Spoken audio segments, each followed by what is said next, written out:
Welcome to the All About You podcast. My name is Sheila, I am your host, and today I'm delighted to have Raymond as my guest. So, as well as speaking 10 languages, giving lectures on writing around the world, and being a self-confessed control freak, I wanted Raymond on the podcast to talk about his writing of children's literature, comedy poetry and drama scripts. Raymond, welcome to the podcast. Hello Sheila, welcome. We crossed paths at Club Hemingway, which is a monthly event in Valencia run by the lovely Kate, and she was on the podcast a couple of weeks ago. Club Hemingway is an opportunity for people to read their own original work, articles they've written, poetry, stories, etc. And at the event you read this wonderful, funny poem about getting your children out the house and ready for school. And I thought that was absolutely brilliant. You're going to read that poem for us at the end of the podcast. But can we begin by talking about your journey into the world of writing? Yes, we certainly can. Quite a thrill for me to be here, so thanks a lot. I would say my journey has been quite an amazing trajectory because I've come a long way in 2 decades since my career kind of began. In order to tell you how I got here, we need to go back a little bit. So at the end of the 90s, I was living just in the outside of London. My family, I was kind of mid to late 20s, and I was wondering where my life was going. And I didn't really like who I was, and I decided something needed to change. So I started applying to various companies to find work. As someone who was in languages, I wanted to stay in that field because you hear lots of stories about people who, they get a degree in rocket science and they end up running a cleaning company, and I didn't want to do that. I wanted to stay in the field, and I was determined to do that. It was quite weird because on the 2nd of January 2001, I was standing on the Old Town Square in Prague listening to some jazz music, and then my phone rang. It was some geezer in Australia calling me, apologising for it being at such a late hour. I said, no, it's all right, it's 10 in the morning here. Said, oh, okay, it's fine. And he said, would you like to go and work in Brussels as a proofreader for one of the European institutions? And I said, well, yeah, why not? He said, when can you start? I said, well, when do they need me? He said, well, next week. Well, I'm in Prague at the moment. He said, that's okay, we can fix everything up for you and make sure you get there all right. I just, listened to the end of the jazz session, and I thought, okay, I'm going to Brussels. And I called my parents, and they said, okay, well, as you're over there, we'll get a few things ready for you. I hurtled back to London, got everything ready, and I found myself on the Eurostar. And I rocked up in the city of Leuven, which is just outside Brussels. It's a beautiful city. I decided to stay there because I had some friends there from my university years. And I thought, I'm now going to finally have my own freedom. I'm going to be single, I'm going to love life, etc. No, a month later I met my future wife. So I had 1 month of total single bachelor life. And I started working for the European Air Navigation as a freelance proofreader. So I was already in the business of looking at words, and I was looking at translated words. So my job was to make sure that these translations into English looked like they were originally being written in English. This is what we call localization. Localization is a skill which means that whatever you read looks like it had never been translated. And one of the things, I have a little theory as to one of the reasons why a lot of British people have always been slightly put off by the EU is because lots of translators in there are quite lazy, and they've translated literally from the French into the English without realising that it's actually quite bombastic language. If you use just Latinate English, it looks really awful and formal. You need to have a mix of the old Anglo-Saxon and a bit of Viking in there as well. Otherwise it just looks like somebody's barking at you. And I think it put a lot of people off. It's like, who the hell do these people think they are? And it gave lots of tabloids the opportunity to start barking at the EU for their diktats, etc.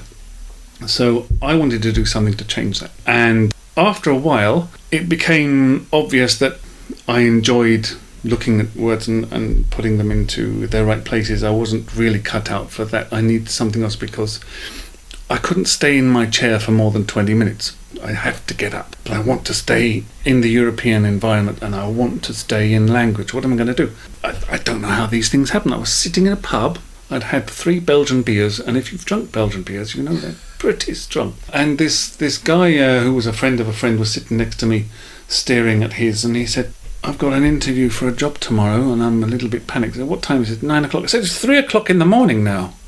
I said, yeah, I know, but I just thought I'd come out for a quick drink before I go to bed. It's 3 o'clock. You've got an interview at 9. Where? In Brussels. Okay. So at 5 o'clock he decided to go and get ready and go. He said, I won't bother sleeping. I said, where is it? He said, it's to give language training to the employees of the EU. And they're looking for many of them, not just one. They're going to have to provide a lot of language courses. Really? He said, yeah, anybody can go along to this preliminary meeting. Do you want to come? I said, of course I do. So there we were, both had this completely white night, got on the train to Brussels. Rocked up at this building in the centre, and this man came out and said, hi everyone, we are looking for language trainers of all languages to give to the staff of the EU. These are people who could be translators, they could be interpreters, they could be judges, they could be people who work in cabinet offices for commissioners, could be the commissioners themselves, it could even be politicians of the European Parliament, it could be any of those people at all, it could be their drivers. The allocation will be complete surprise, and I thought, yes, I'm in the right place. And this was 2003. 20 years later, I was still doing the same thing in Luxembourg. And how I got to Luxembourg was purely by chance. These courses took place in a street just behind where all the European institutions are, in a training building specifically for it. So it looks like a school. You come in and there are rooms just like the one we're in now, the kind of white walls, tables, chairs. There would be a whiteboard as well. Back in those days we didn't have all this smart technology. It was just you and your pen. So you relied on your own wit and imagination to do it, as well as the curriculum. We spent usually 60 hours in the classroom over half a year, giving one level course.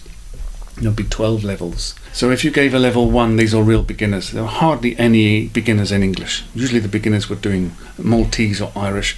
And here's a funny fact for you. The majority of people learning Irish, and they were actually Irish people themselves, because they'd been posted to the EU. They had to communicate to Irish people who preferred to use their own national language. Quite a paradoxical thing, I thought. The great thing about these courses was that you felt that like you were doing something, and you were telling people, a lot of people, sometimes there were 25 people in your class, telling them what they'd been taught at school about English, or what they'd been told to do in their jobs was actually wrong. And it felt good to be able to explain to people what they were doing wrong and how they should be doing it. And the ones who had the most impact were the ones who got noticed, and they would be the ones who would be asked by some of the more influential staff members to do extra activities for people who needed pointing in the right direction for their jobs. And so quite soon I found myself sitting in the cabinet office of a commissioner. I was giving classes to the press officer for this commissioner, so this meant that he invited me also to press conferences of his commissioner. I won't tell you which one it was because he's fairly well known, but we had a lot of fun. And one of the funniest moments, I think, was one day he'd booked a room for us on his floor, and it had been occupied, and we looked at each other and said, what are we going to do? Well, we can go and maybe sit downstairs in the cafeteria. It's a bit loud. He said, maybe on another floor. I said, well, should we go and bother Peter Mandelson 2 floors below? And we said, yes, let's go and bother him. He hates it when people just show up in his office. So we got into the lift, and as the lift door opened, he was standing there, and we had to spend 5 floors together in a lift with Peter Mandelson trying not to laugh. And we got to the bottom of it, and he looked at me, and he could see I was trying not to laugh, and he looked straight through me. I've never seen such penetrating eyes. He knew we were laughing at him. The man was quite telepathic. We all got out together, and once he'd gone and we closed the door, we had some hysteria. So can we just explain Yeah. who Peter Mandelson was, because we do have an international Oh audience? yes, of course we can. Peter Mandelson was a British politician under Tony Blair, who was quite influential in Tony Blair's years, and he went off to Brussels to become the British representative of the European Commission, and that was, I'm trying to think now, that was in the early 2000s before Gordon Brown showed up, who was Prime Minister between Tony Blair and David Cameron. I think it's one thing I want to recap on what you've just been saying is, firstly, there is a situation with you where you have been in a random place doing a random thing, and basically you've got the call, someone said, this has happened. So I'm a great believer in the stars aligning for various things. And the other thing I want to comment on is when you were talking about doing the training for these people, Yes. the power of learning through our mistakes. Mm-hmm. And I think, I'm learning Spanish and I speak to a lot of people as well. It's very frustrating as you're getting older learning a second language, because, we're pretty fluent in our own languages, but when you're learning a second language, you often feel like a 4-year-old toddler, which is really not a comfortable place to be.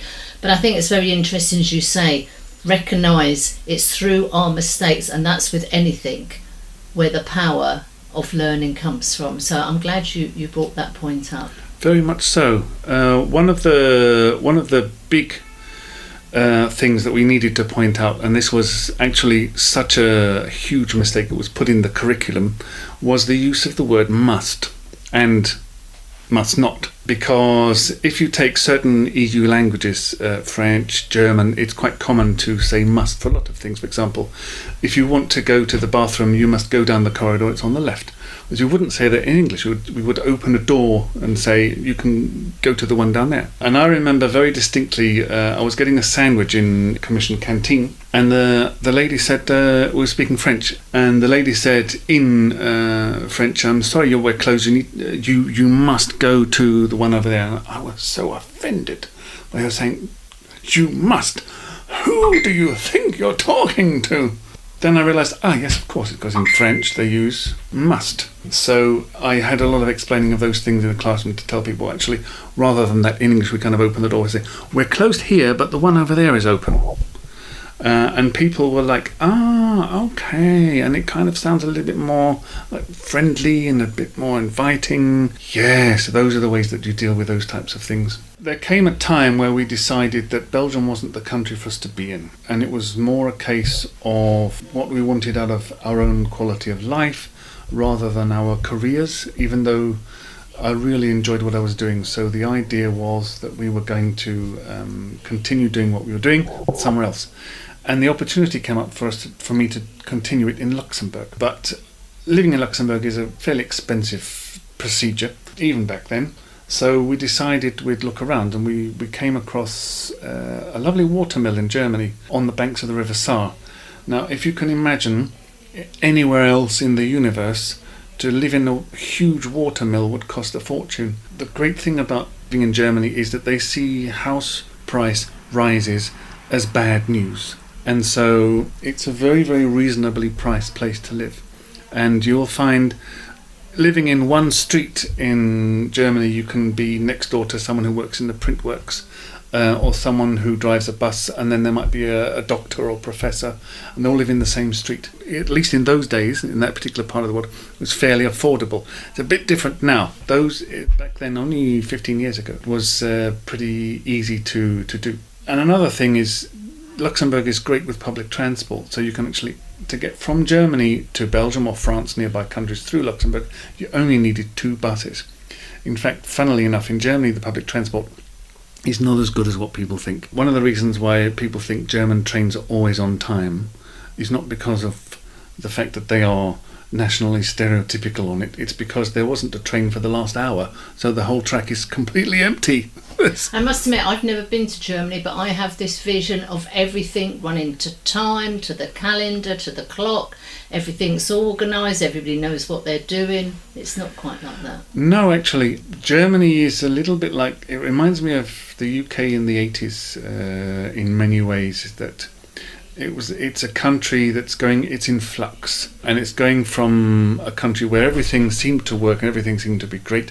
Now people are realizing that their country is having some problems and something needs to give. And the thing in Germany is, if one train is delayed, they have a policy. Anybody on that train who's waiting for a connection, that train also has to wait in the station.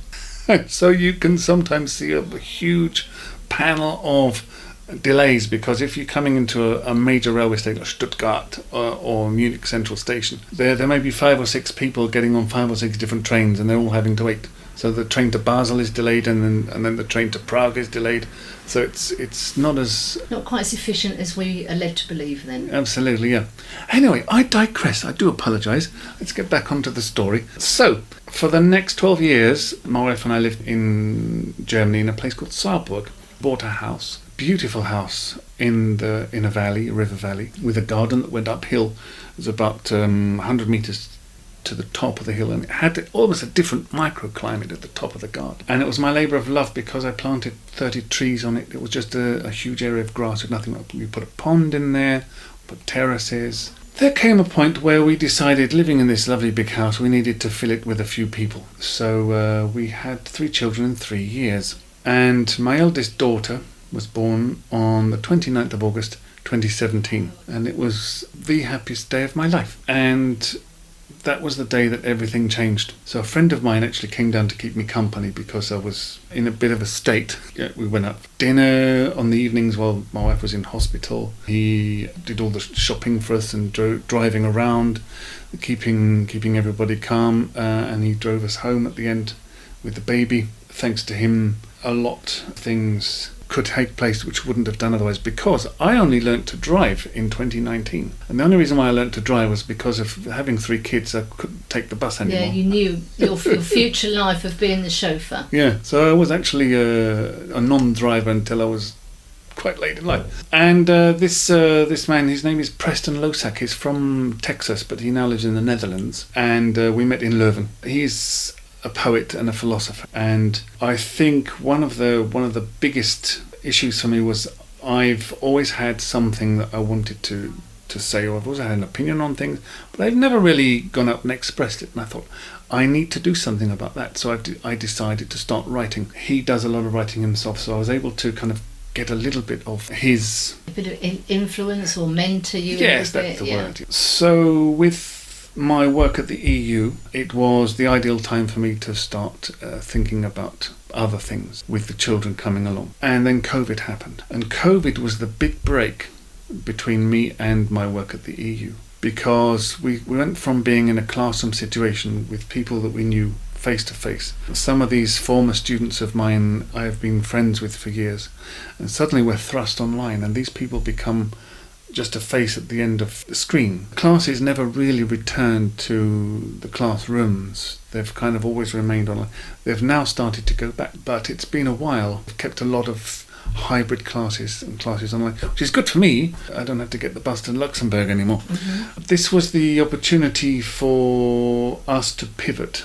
And so my wife, she does translations. I think personally, and I think a lot of people do, she's one of the best Dutch translators that you can find. She's from Belgium. Belgians are sticklers for grammar. So that makes her really very highly praised in a lot of circles. And her work, keeping us afloat, has kind of allowed me to digress from what I was doing before. And it's thanks to her that I'm able to do much more in the way of writing, because writing is one of those things, it's not evident how you're going to put bread on the table. You can't kind of just say, I'm going to write this poem and get paid for it tomorrow. It doesn't work like that. Being a writer is, for many people, a hobby. They all have other jobs. I'm the same. I give some classes still. I'll tell you about that later. But generally, the fact is that she does big financial income work, and I do the driving, I do the shopping, I do a lot of extra auxiliary. That's it. Behind every successful woman is a supportive man. I think that's how it should be, and vice versa. It doesn't matter whether you're a woman or a man. Behind every successful person, there is usually at least one, but sometimes a succession of support. I mean, great tennis players don't get to where they are without having other people behind. She's really helped in many ways to allow me to go and pursue my dream. Now, you're all thinking, well, aren't we in Valencia? Why are we talking about Luxembourg? Our eldest daughter, Olivia, she went to a German kindergarten and she really didn't like it in there. I mean, she hated every moment of it. Every time I came to the school, would find her really not very happy at all. Something needed to change. So we moved her to Luxembourg, to one of the schools there near my work. This was possible because one of the administrators at one of the institutions, his wife ran a kindergarten. He said, put her in there. They do English and French. Because my daughter didn't handle the German side. She only wanted to speak English. And alarm bells are ringing, thinking, well, we're living in a multilingual area, because in Luxembourg you hear French, German, English all the time, and other languages. Portuguese is a big one. Italian you hear often. Greek. She needs to do this, because if you're going to go to a school in Germany or in Luxembourg, you've got to know the language. So the only route really for us was in the international private school. Kindergarten, she really thrived. But she couldn't stay for long, because in Luxembourg you need to go to proper school at 4. And when we got her into proper school, they came to us fairly quickly and said, we cannot cope with your daughter. And we weren't sure what it was. I had my suspicions, but we weren't sure. So we took her to various people, to a speech therapist, to a psychologist, and they went through the motions with her and said, we feel that maybe she's on the spectrum. We're not sure. I was fairly sure. They said in the end it's in the balance. We can see some features where she is and some where she isn't, because she has a brilliant imagination. If you have ADHD, you can still have if you go down the line of having autism, then your imagination is kind of impaired. So it wasn't that. On the ADHD side, I think we were all convinced, because she had difficulty concentrating. She would have these spontaneous bouts of emotion, or infantile violence, one might say. And we needed to do something about that. But unfortunately, in the Luxembourgish state school system, she wouldn't get on because of the language, so we had to go to the private sector. And unfortunately they let her down very badly, because after 1 year they refused to sign on to the next, and they didn't tell us until end of June of that year. That was 2023. We were pretty devastated. We called around all the schools, and of course at the end of June. So she would have to repeat the year? No, they wouldn't. They said they didn't want her back. There weren't the resources for her. Right. And the local German school, the head teacher of that school, she was sending us reminders all the time, as if to say, you are coming to my school whether you like it or not. And we were saying, we're very sorry, she cannot go there, because she will not understand. She will make you and your life hell, and she will make problems for you just as much, because she will not want to learn German, she will not speak German, and we don't think that you are a compatible combination. But in the German state system, that's kind of by the by. You go there, whatever. That's a completely other story. So we sat down, we decided what to do, and we wrote down a list of countries that we would be prepared to emigrate to, and it had to have facilities English language. So there are kind of only really 2. One of them's off limits because of a certain referendum a few years ago. And then I suddenly got the idea, well, hold on, what about Spain? And I went to the International Schools database, and I found one very peculiar thing.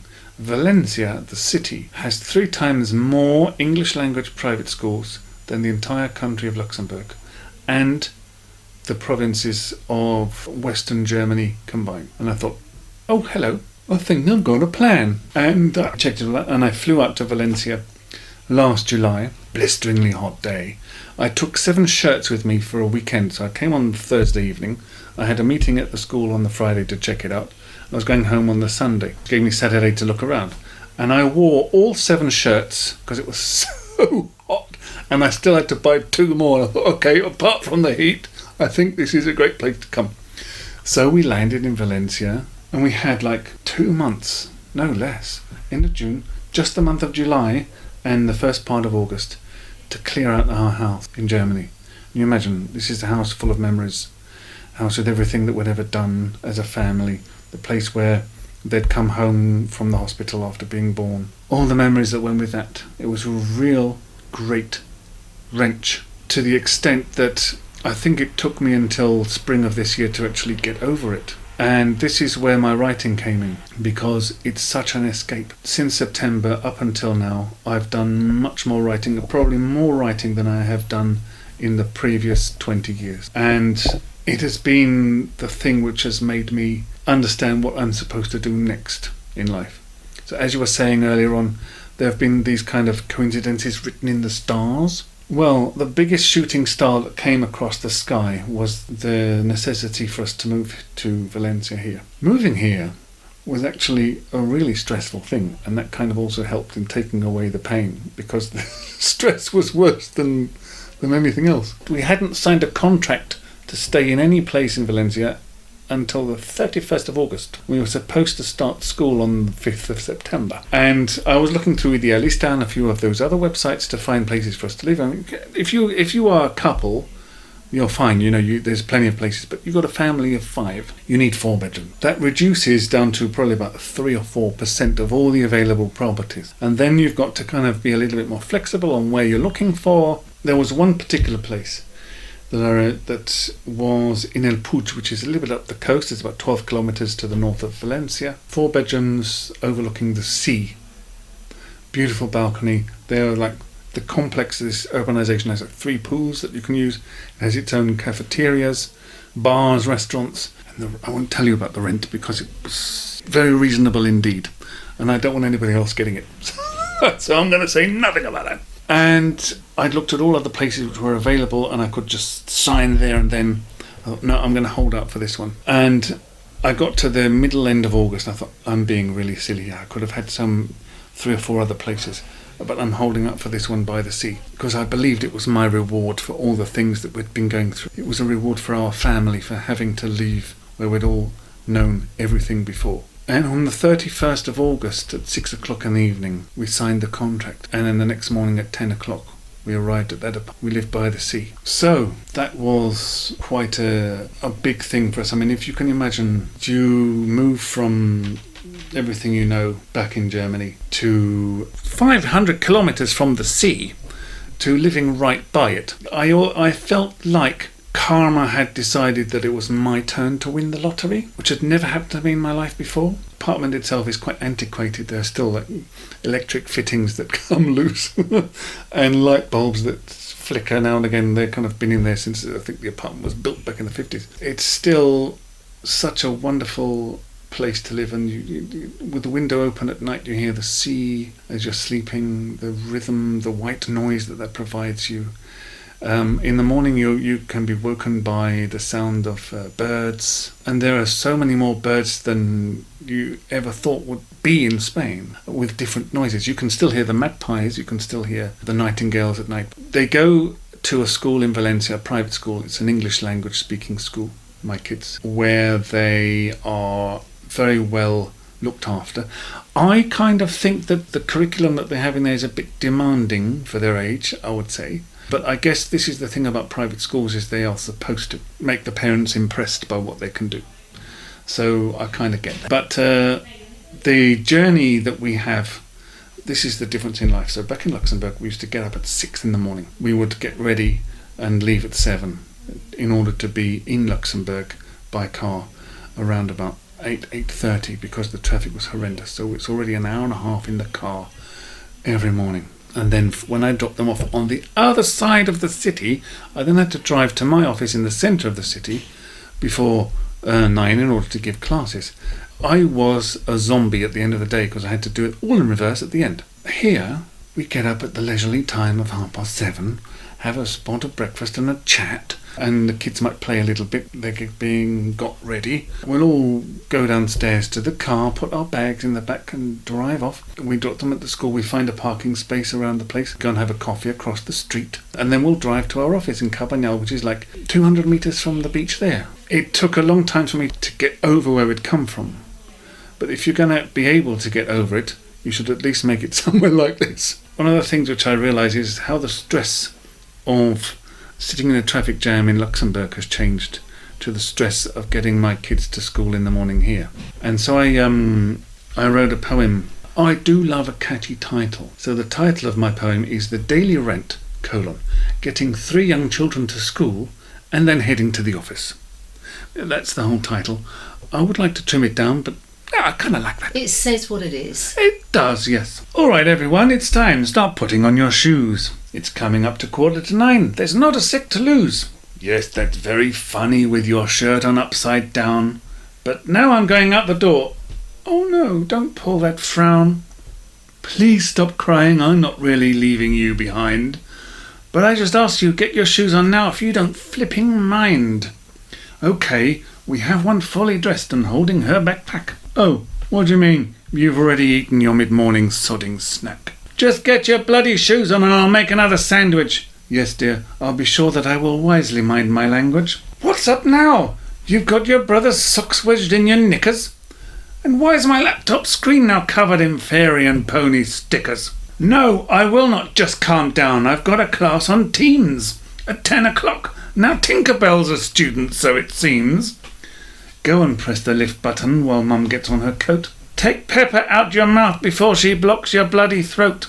The lift is here. Let's all get in. I'll get out the car keys. Oh, bugger. Now we're heading upwards. This will be a squeeze. Sorry, there's no room in here for just a single slot. I know, it's just you and your dog, but the TARDIS this is not. Honestly, what cheek? Who does he think we bloody are? We're here now. Please stop ramming Paw Patrol stuff on that car. The doors are locked, so get inside and sit down in your spots. Bless you. Bloody hell, my trouser legs are awash with snot. We're in. If we leave now, we'll be just 15 minutes late. That's not too bad, considering the record's 48. The gate is slowly opening, like watching drying plaster. Why don't we just get out and walk? I'm sure it would be faster. Sorry, dear. I know you hate it when I show my feelings. I promise to keep them in check so you don't hit the ceiling. Yes, I know you're such a goody, never agitated. Except with me. But that, of course, is completely unrelated. So on the motorway we'll go in a couple of short minutes. Once we pass this camper van, I'll have to break the limit.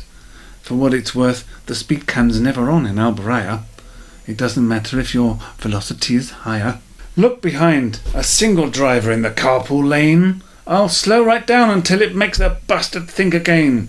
Oh, yes, that's great, you tosser, overtaking on the right. I'll show you what I think of you by flashing my headlights. It doesn't really help to go much faster anyway, because of that there traffic jam that greets us every day. Here are the traffic lights, and look, he's just 2 cars in front. Did you think this was a race, you stupid... Sorry. Here we are, now all get out. I'll go and park somewhere. And don't forget your backpacks. Damn, I left them on the chair. Well, never mind. At least you've got your mid-morning snacks. Oh, wait a minute. No, you don't. They're still in your backpacks. Well, have a lovely day, won't you? Don't look at me that way. I'm not the only one who gets distracted in the fray. Look, close the door. There's going to be a free spot opposite.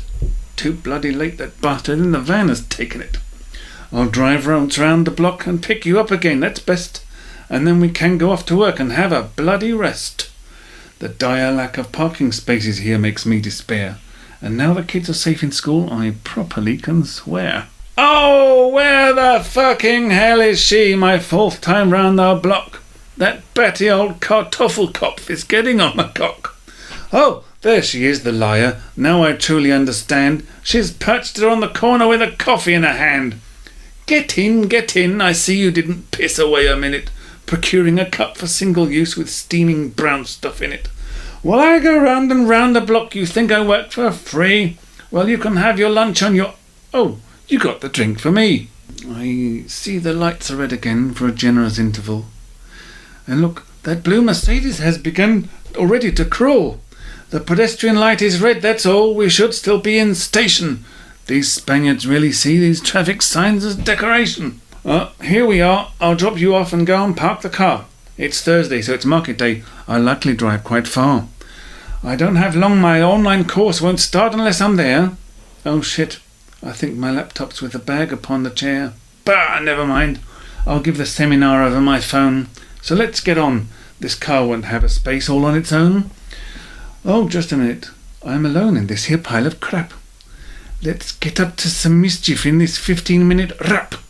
Raymond G, yeah, that's me, alone in the car, going pretty far, 15 precious minutes to make some trouble in it. Take off all my... Oh, hold on. What's that? That should be 15-minute gap, not rap. Sorry, do apologise. Look, a Fiat driver with Italian licence plates. Those people with their patriotic sentiment are great. They put their love of homeland selfishly in first position, above their and their family's own safety. Great tradition. Found a space about 500 metres from my work. I made it all the way here without looking like a jerk. Hi, Michelle. How was your journey in? Oh, great to hear. Mine was really nice. A lovely drive this time of year. I'm sorry I can't hang around. I've got a seminar. And I'm late because I had to park up fairly far. Connect to Teams, and here I am. I'm sorry that I'm late. Oh, shit. It was tomorrow. I've confused the bloody dates. That is absolutely brilliant, Raymond. We've ended this podcast with your poem. We've only scratched the surface of you with your right to journey. We're going to do another podcast and we're going to talk more about you writing children's stories, more poetry, etc. Raymond, thank you so much for being a guest on All About You podcast. Thank you too, Sheila. I look forward to the next one. Thank you for listening to our conversation and I hope you enjoyed it. So please subscribe for future episodes. It is free. And if you have a story to tell, please contact me on allaboutyoupodcast@yahoo.com and let's tell your story.